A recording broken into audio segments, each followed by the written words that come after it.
piccoli cartelli o cartelli che giravano intorno a grandi agglomerati criminali, piccole famiglie, riescono a poter spacciare perché danno uno stipendio minore.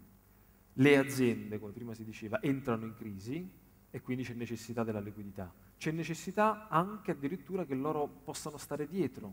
Per esempio, alcuni clan calabresi e campani soprattutto, che sono oggi loro le avanguardie del crimine in Italia e non solo, prima si è usata una parola fondamentale, fiducia, no? I mercati non hanno più fiducia. Loro sono la nuova fiducia.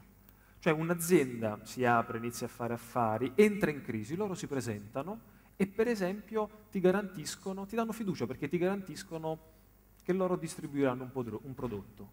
Ti danno degli agenti, loro lavorano moltissimo con gli agenti del singolo prodotto, no? Agente del latte, agente della carne. Questo cosa innesca? Innesca un rapporto con l'azienda che a un certo punto si risolve nel fatto che l'azienda apre le porte e gli fa diventare o azionisti o addirittura proprietari. Quando divengono proprietari, loro mettono a stipendio i veri proprietari. Così cosa succede? Che l'azienda non è che la gestiscono loro, la gestisce il vecchio proprietario. Il vecchio proprietario è ben felice perché tutto sommato avrà garantito 4.000 euro, 3.000 euro al mese, come se fosse il capo di un'azienda, e l'azienda però è del clan. Quindi la crisi in realtà sta aprendo molte porte e in ultimo, poi finisco, in ultimo un dato sconcertante era quello dato dall'ONU qualche mese fa, in Italia abbastanza ignorato, all'estero un po' meno, che c'era l'allarme sull'entrata nelle banche dei capitali del narcotraffico. Entrata che veniva studiata, almeno all'inizio, non tanto come una pericolosità immediata, ma quanto una pericolosità a lungo termine. Ossia, se entrano oggi, soprattutto in piccole banche, piccole e medie, quello che determineranno sarà il futuro, non è il presente. Cioè, quando ci sarà la ripresa economica, questi capitali che sono entrati in queste banche, che tipo di credito daranno? Quali gruppi imprenditoriali inizieranno a sostenere? Che tipo di politica finanziaria avranno? Cioè, ci dobbiamo aspettare una ripresa determinata dai cartelli criminali? Chissà. Misha, vorrei sapere dal tuo osservatorio invece che guarda più all'Europa dell'Est, questa crisi che impatto ha avuto e se è un'occasione per la criminalità organizzata.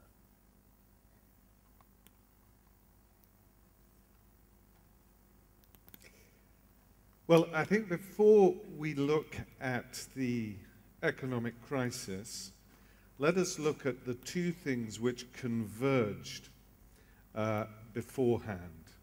First of all, there's the opening up of Eastern Europe and the former Soviet Union, which was not just the collapse of an ideology, communism, but it was also the collapse of the state, the partial collapse of the state, from everywhere from Slovenia, just up the road from here, to the Chinese border. So this huge area opened up where there was effectively lawlessness and capitalism was being created pretty much from scratch.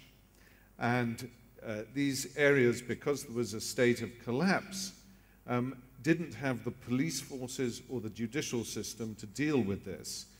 And so what emerged were spontaneous organizations that were looking after the markets. Just if we look at all the work on Naples and Sicily about the emergence of the mafia and the Camorra, about how these people were controlling markets and policing markets, that was happening all over the place in Eastern Europe in the 1990s.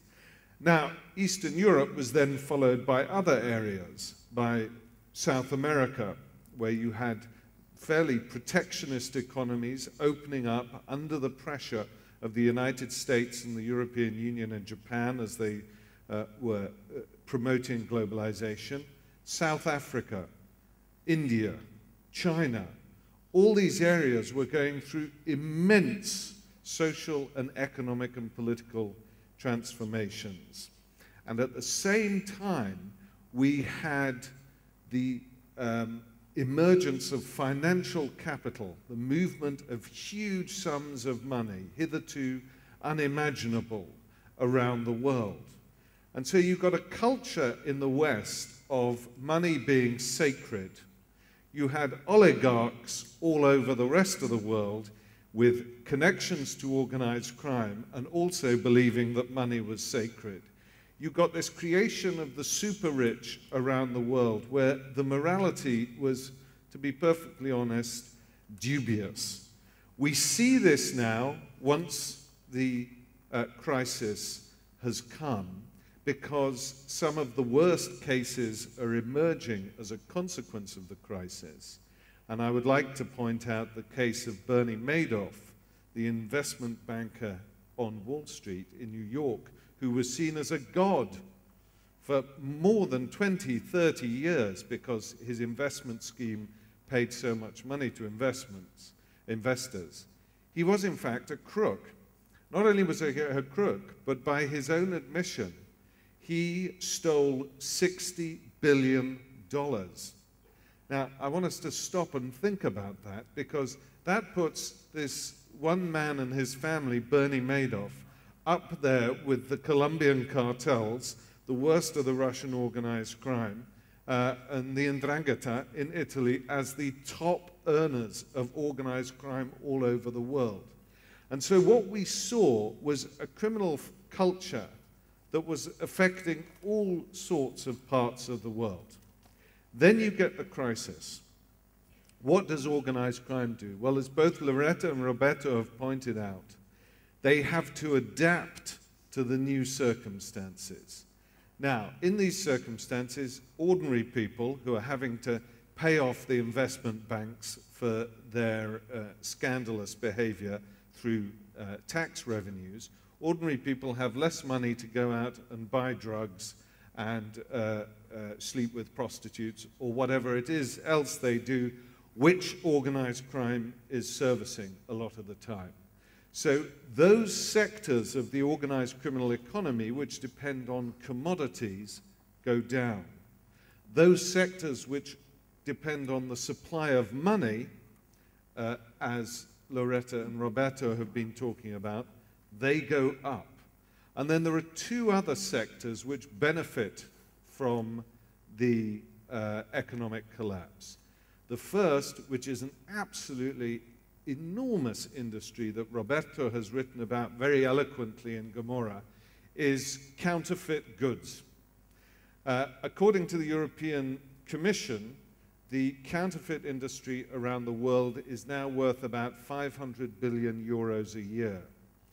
When you have a recession, if people are given a choice between waiting for 6 months to buy a DVD of Gomorrah, say, after it's been in the cinemas, or buying it before it's actually reached the cinemas for €1 as opposed to 15 euros at the official price, they will, in a recession, be very tempted to buy it for €1. Now, we understand counterfeit goods to operate in the area of DVDs. Counterfeit goods operate in every area. Batteries, motor car parts, shavers, parts for IKEA, not IKEA specifically, but kitchen parts and this sort of thing. Everything is being counterfeited. So this gets a tremendous boost during a recession because people have to pay less money for counterfeit goods.